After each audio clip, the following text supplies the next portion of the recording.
My name is Joe, owner of Pops Auto Electric and AC in Orlando, your number one destination for automotive electrical repairs. As we all know, due to the coronavirus, we are having to close for the next 2 or 3 weeks. But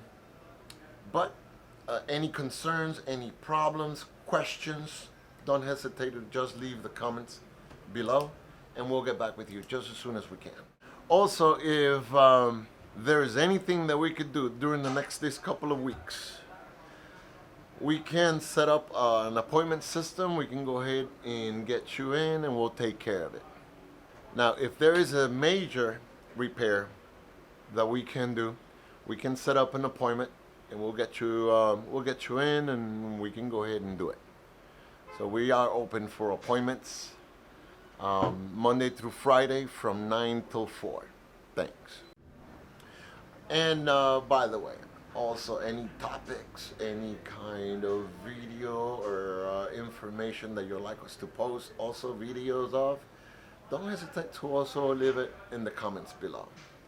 And mention the video, you'll also get a 10% discount on your next repair at the shop. Thank you.